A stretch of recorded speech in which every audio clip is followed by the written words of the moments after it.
안녕하세요. 시청자 여러분께 건강 솔루션을 전해드리는 TV 닥터 처방전 이승재입니다. 오늘의 주제는 간과하기 쉬워서 더욱 위험한 뇌졸중입니다. 뇌졸중 전조 증상에는 어떤 것들이 있는지, 뇌졸중은 어떻게 예방해야 하는지 박현석 신경외과 전문의와 함께 알아봅니다. 안녕하세요. 안녕하세요. 네, 선생님. 뇌졸중, 과거에는 중풍이라고 불렸던 걸로 알고 있는데요. 혹시 어떤 질환이죠? 예, 맞습니다. 뇌졸중은 우리나라에서 과거에 중풍이라고 불리는 질환입니다. 네. 갑자기 의식을 잃고 쓰러지거나 언어장애나 편측의 마비 증상 등의 신경학적 증상이 갑자기 생기는 것인데요. 뇌졸중에는 크게 뇌경색 뇌출혈 두 가지로 나뉩니다.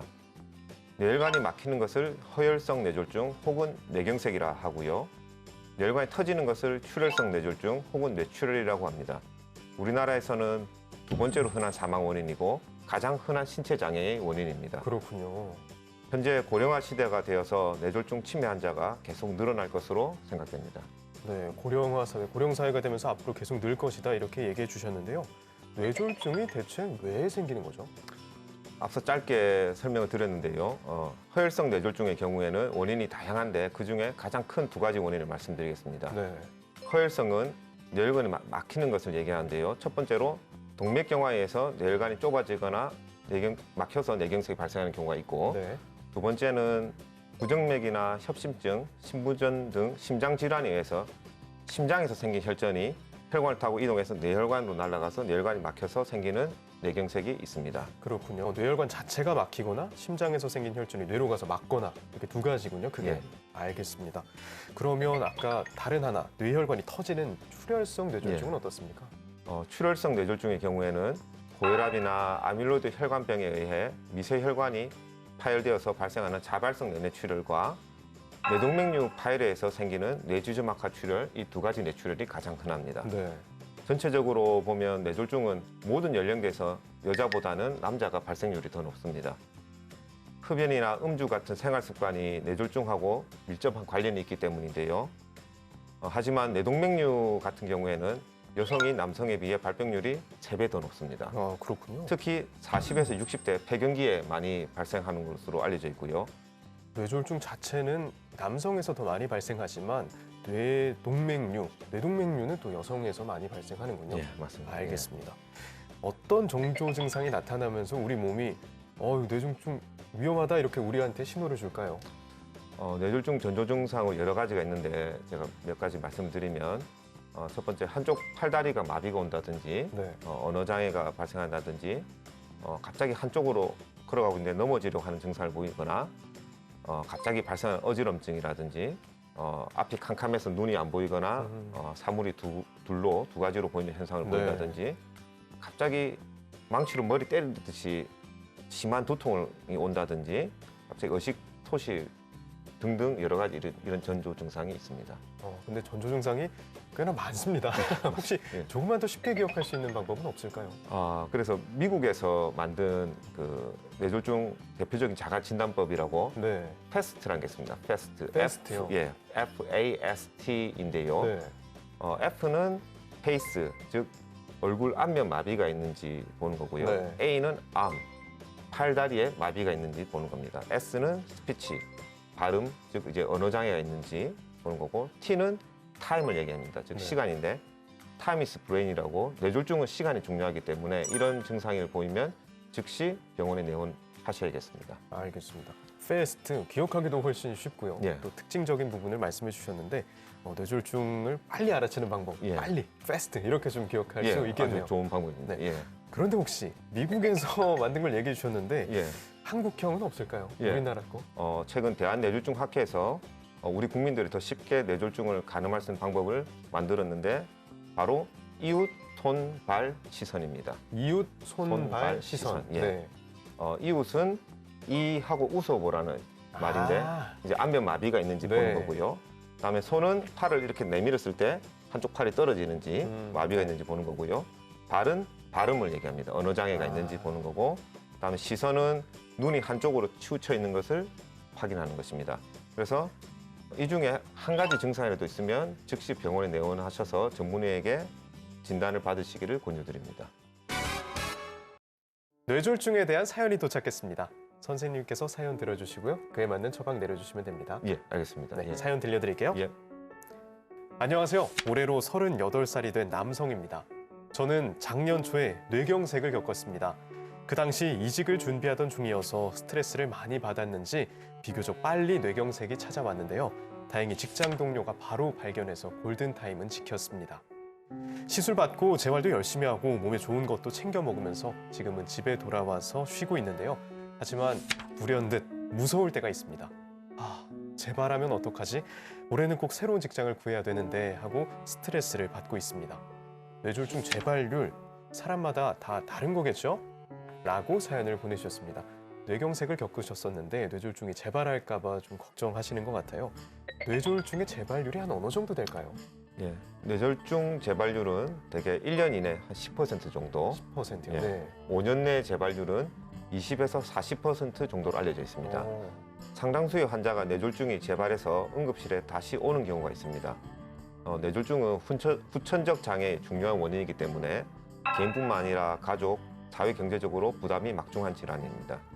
만약 운이 좋게 가볍게 뇌졸중을 앓고 지나갔다면 고혈압, 당뇨, 고지혈증, 심장질환, 흡연, 음주 등 뇌졸중 위험 인자를 철저히 관리해서 뇌졸중이 재발하지 않도록 신경 써야 할 것입니다. 네, 사람마다 다르겠지만 뇌졸중 재발률을 살펴봤을 때 제법 높네요. 예, 아무래도 예. 관리를 정말 꾸준히 해야 될 것 네, 같은데요. 맞습니다. 사연의 주인공처럼 뇌졸중, 뇌경색이 일어났을 때 골든타임을 지키는 것. 회사 동료가 일찍 발견해줬다 이런 얘기를 했는데 이게 골든타임 지키는 게 참 중요하겠죠. 예, 맞습니다. 아까 앞서 이제 타임 이즈 브레인이라고 네. 예, 뇌졸중 시간이 정말 중요합니다. 특히 뇌졸중 중에서도 허혈성 뇌졸중, 뇌경색의 경우가 골든타임이 중요한데요. 뇌혈관이 막혀서 뇌가 죽기 전에 비가역적인 뇌 손상이 발생하기 전에 뇌혈관을 뚫어서 재개통시켜 주어야 합니다. 일반적으로 정맥내 투여하는 혈전 용해제 약물 치료 같은 경우에는 증상 발생 후 4시간 30분 이내까지 써볼 수 있고 막힌 혈관을 뚫어주는 카테터 시술 같은 경우에는 6시간 이내에 가능합니다. 응급실에 내원하더라도 응급의학과 그리고 신경과 신경외과 의료진의 진찰, CT, MRI 촬영 그리고 혈액 검사 등의 시간이 걸리기 때문에 최대한 빨리 병원에 지체 없이 내원하는 것이 가장 중요하겠습니다. 네. 그러면 우리가 익히 알고 있는데 간과하는 걸 수도 있겠지만요. 일상에서 뇌졸중을 예방할 수 있는 좋은 습관들이 있다면 어떤 게 있을까요? 먼저 술, 담배는 뇌졸중 발병의 중요한 위험 인자이기 때문에 반드시 금주, 금연하는 것이 좋겠습니다. 네. 그리고 우리나라는 염분 섭취가 많은 편인데요. 염분은 혈압을 올리기 때문에 가능한 음식을 싱겁게 드시는 것이 좋습니다.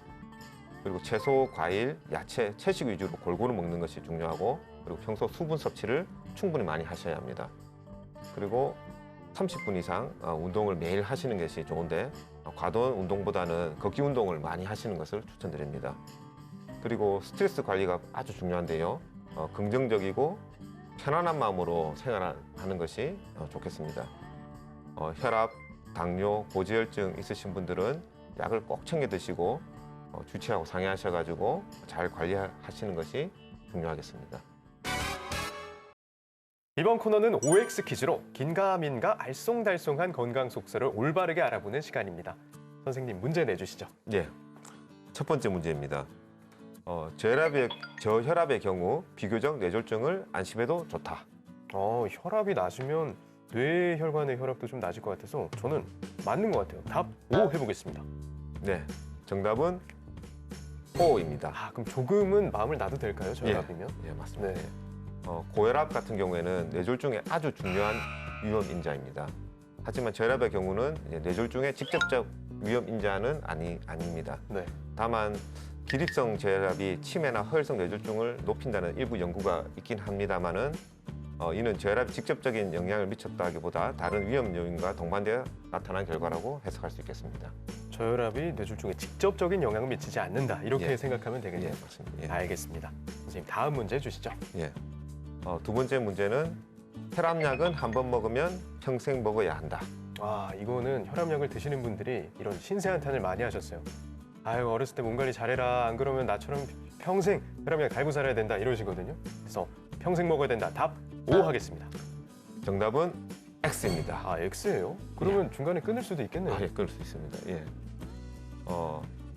비교적 젊은 나이에 이제 출혈로 오시는 분들 중에 네. 평소 혈압이 높음을 알고도 혈압약을 안 먹어서 뇌출혈을 당하시는 분들이 또 상당히 있습니다. 네. 그래서 그런 분들한테 왜 혈압약을 안 먹었냐 이렇게 물어보면 아까 똑같이 이제 혈압약을 먹으면 평생 먹어야 된다 해서 안 먹었습니다 이렇게 답하시는 네. 분들이 있으신데 혈압약 드시던 분들 중에도 식단 관리하고 운동을 해서 혈압이 점차 떨어져 혈압약을 중단하시는 분들도 있습니다. 그리고 요새 혈압약제는 부작용이 적고 오래 혈관 건강에 도움이 되기 때문에 혈압약을 드시는데 꺼려 하실 필요가 전혀 없습니다.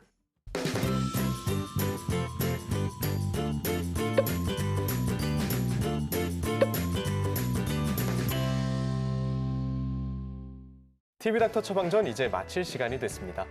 선생님 끝으로 한 말씀 부탁드립니다. 예. 건강 관리에 제일 중요한 것이 잘 먹는 것이라고 생각합니다. 몸에 좋은 채소, 야채, 과일을 골고루 드시고 몸에 해로운 술이나 담배, 인스턴트 음식은 멀리 하시는 것이 좋겠습니다. 그리고 평소 수분 섭취를 충분히 하시고 건강을 위해서 걷기 운동을 충분히 자주 하고 늘 편안한 마음으로 스트레스 관리를 잘 하시는 것이 좋겠습니다. 네, 선생님 오늘 말씀 감사합니다. 다음 주에도 유익한 주제로 돌아오겠습니다. 대한민국 모두가 건강해지는 그날까지 TV 닥터 처방전 다음 주에 만나요.